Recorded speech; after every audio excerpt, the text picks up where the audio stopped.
রামনারায়ণ রাম। আমি সর্বপ্রথম ঠাকুর শ্রী শ্রী বালক ব্রহ্মচারী মহারাজের চরণে জানাই আমার শতকোটি প্রণাম এবং আপনাদের সকলকে জানাই বৈদিক অভিনন্দন। রামনারায়ণ রাম। এই বলে আমি আজকের তত্ত্ব ও আলোচনা শুরু করছি। ধর্ম। জীবনটাই ধর্ম। ধর্ম আলাদা কিছু নয়। সত্যিকারের ধর্ম রয়েছে সহজ কথার মাঝে, সহজাত শক্তির ওপর। সহজ ভাব, সহজাত অবস্থায় ধর্ম। জীবনযাত্রার পথে সহজাতভাবে যেটা চলছে সেটাই ধর্ম। জীবনটাই যে ধর্ম, এটা সহজ বোধে আনার কাজই শাস্ত্র। জীবন ধর্মের সাথে সহজভাবে মিলে গেলে আর গোলমাল থাকে না।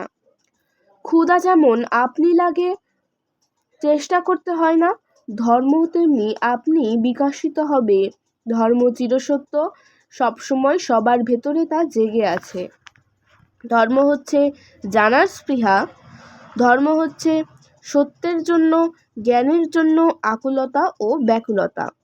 বাস্তব জগতের ভেতর দিয়ে সত্যকে খুঁজে বের করতে হবে। এই সত্যের অনুসন্ধানই হচ্ছে ধর্ম বা আধ্যাত্মিকতা।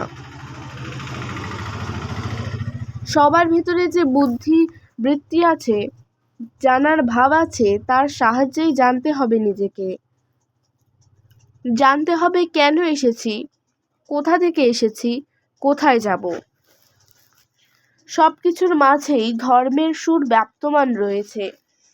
কোনো কিছুই তার বাদ দেবার নয়। কাম, ক্রোধ, লোভ ধর্মের পথে অন্তরায় হতে পারে না। সব কিছুকে সাথে নিয়েই হিসেব করে করে চলতে হবে। তবে মাত্রা ছাড়িয়ে না যায় সেদিকে লক্ষ্য রাখতে হবে। সমতা রক্ষা করে চলাই হচ্ছে ব্রহ্মচর্য। ইন্দ্রিয় বৃত্তি যেমন আমাদের সহজাত, তেমনি ধ্যান ধারণা বা যোগ নামে যা অভিহিত তাও আমাদের সহজাত। স্ফুরণের মাঝেই রয়েছি সবাই, আপনি সব বিকশিত হচ্ছে ও হবে। স্রষ্টার সাথে, ভগবৎ শক্তির সাথে, অনন্ত বিশ্বের অণুপরমাণুর সাথে আমাদের সবারই যোগাযোগ হয়ে রয়েছে। যোগাযোগে যে রয়েছি সবাই, এটাই শুধু বুঝতে হবে। যোগাযোগে যে যুক্ত রয়েছি সবাই, এটাই হচ্ছে যোগ। সেই যোগই অভ্যাস করতে হবে। নিজের ভেতরে আত্মস্থ হয়ে ধ্যান করতে হবে, যোগ করতে হবে। সংস্কার দ্বারা আক্রান্ত না হয়ে বাস্তব বুদ্ধি দ্বারা বিশ্ব রহস্যকে, সৃষ্টিকে জানতে ও বুঝতে চেষ্টা করতে হবে। প্রকৃতির রহস্যকে, প্রকৃতির প্রকৃত রূপকে জানতে ও বুঝতে হবে। তাহলেই সব হয়ে যাবে। সাধারণভাবে যা আছে তা দিয়েই আমাদের স্বরূপকে বুঝতে হবে। সহজাত চিন্তা, বৃত্তি ও জ্ঞানই হচ্ছে একমাত্র ধর্ম। বস্তুর বস্তুত্বকে জানাই হচ্ছে সব জানা।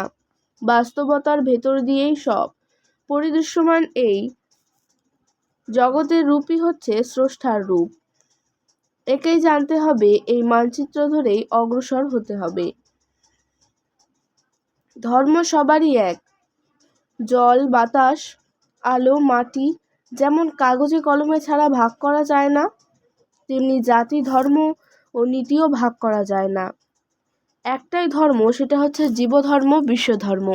আমাদের ধর্ম আজ ব্যাধিগ্রস্ত, তাই সমাজেও দুর্নীতিগ্রস্ত। ধর্মের নামে সবার আজ যে অ্যালার্জি, সেটা ধর্মের জন্য নয়, ধর্মের বিকৃত রূপের জন্য।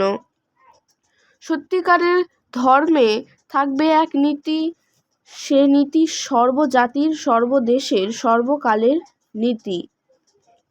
এখানকার প্রচলিত ধর্মনীতিগুলি আদর্শহীন, উদ্দেশ্যহীন, অবাস্তব। এর জাতিগত, নীতিগত, সম্প্রদায়গত বিবাদের সৃষ্টি। এখানে আজ তাই জাতির অভাব নেই, নীতির অভাব নেই। সমতার ফুল ঝরে গিয়ে সর্বত্রই আজ বৈষম্যের অঙ্কুর গজিয়ে উঠেছে। এখানকার প্রচলিত ধর্মগুলি স্বার্থের খাতিয়ে মানুষের দ্বারা সৃষ্ট। এই সব অবাস্তব তথাকথিত ধর্মের উদ্দেশ্য কাল্পনিক কথা কাহিনীর মাধ্যমে দেবদেবতাদের প্রতিষ্ঠা করে নিজেদের স্বার্থসিদ্ধি করা। কত রকমভাবে সিদ্ধি, মুক্তি, স্বর্গ নরক, পাপ পুণ্য, শান্তি ইত্যাদির বর্ণনা করা হয়েছে, কিন্তু মূলত এর সবই অবাস্তব, কোনো ভিত্তি নাই। সাধারণ লোকের সেন্টিমেন্টের সুযোগ নিয়ে কতগুলো গল্প সৃষ্টি করে ধর্মের আদর্শ ও বৈশিষ্ট্য হিসাবে ধর্মের নামে প্রচার করা হচ্ছে, তাই অনেকেই তা গ্রহণ করতে পারছে না। ভয় ভীতিতে যারা এসব গ্রহণ করছে তারা অন্তর থেকে কোনো সাড়া পাচ্ছে না, তাই দ্বিধা দ্বন্দ্ব থেকেই যাচ্ছে। কিন্তু প্রকৃত ধর্ম কখনো আজগুবি গল্পকথা দ্বারা প্রতিষ্ঠিত হয় না। বেদের নির্দেশ হলো দুর্বলতার সুযোগ নিয়ে অবাস্তব কথা বলে, কল্পনার কথা বলে কাউকে ভয়ভীতি দেখাবে না। ভগবান আছে কি নেই সমূহে চিন্তা করার প্রয়োজন নেই। পাপ পুণ্য, স্বর্গ মর্ত, পূর্বজন্ম পরজন্ম, আত্মা, ভগবান ইত্যাদি কাল্পনিক কথাবার্তা অথবা কতগুলি বড় বড় বোল আওড়ালেই ধর্মের কথা বলা হয় না। ধর্মের অর্থ অনেক ব্যাপক। ধর্মের কথা শুধু মৃত্যুর পরপারের কথা বা সিদ্ধি, মুক্তি, নির্বাণের কথাই নয়।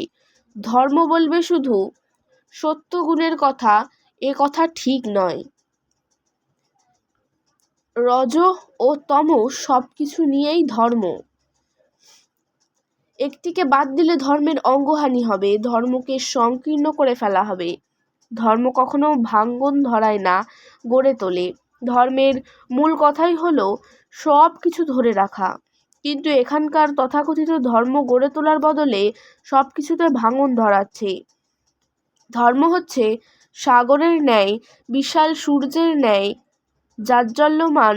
সূর্য যেমন চিরন্তন স্বমহিমায় উদ্ভাসিত, ধর্মও তেমনি স্বাভাবিক রীতিনীতিতেই চলছে চিরকাল ধরে। প্রকৃতির যে প্রকৃত ভাব, জীবের চিরন্তন যে সত্য ভাব, সেটাই হচ্ছে জীবের ধর্ম। বিশ্ব প্রকৃতির প্রকৃত সত্তাকে জানার উদ্দেশ্যই ধর্ম বা আধ্যাত্মিকতা। তাই সত্যিকারের যে ধর্ম, তাতে থাকবে একাত্মবোধ, এক নীতির কথা, থাকবে পূর্ণত্বের সুর ও সারা। বিরাটের বিরাটত্ব, স্রষ্টার শ্রেষ্ঠত্ব সর্ব অবস্থায় প্রতি জীবে বিদ্যমান। যার যার সহজাত শক্তিকেই বিকশিত করতে হবে মনন ও স্ফুরণের মাধ্যমে, সাধনা করে। সবাই যে সমান অধিকার নিয়ে জন্মেছে পৃথিবীর বুকে, এই একাত্মবোধ জাগলেই জাগবে বিশ্ববোধ। সব কিছুই চলবে তখন স্ব-অধীনে। এই সমসুরেই এগিয়ে যেতে হবে প্রকৃতির প্রকৃত রূপে জানার প্রচেষ্টাতে। এই জন্য সৃষ্টি সবার। ধর্ম এবং আধ্যাত্মিকতার মূল সুরই হচ্ছে একাত্মবোধ ও বিশ্ব ভ্রাতৃত্ববোধ। এই অখণ্ড বোধই জাগিয়ে দেবে সেই আদি সুরকে, যার অপর নাম হলো বেদ। আজকের তত্ত্ব ও আলোচনা আমি এখানে শেষ করছি। দেখা হচ্ছে পরের ভিডিওতে। ভালো থাকবেন, সুস্থ থাকবেন। রাম নারায়ণ রাম।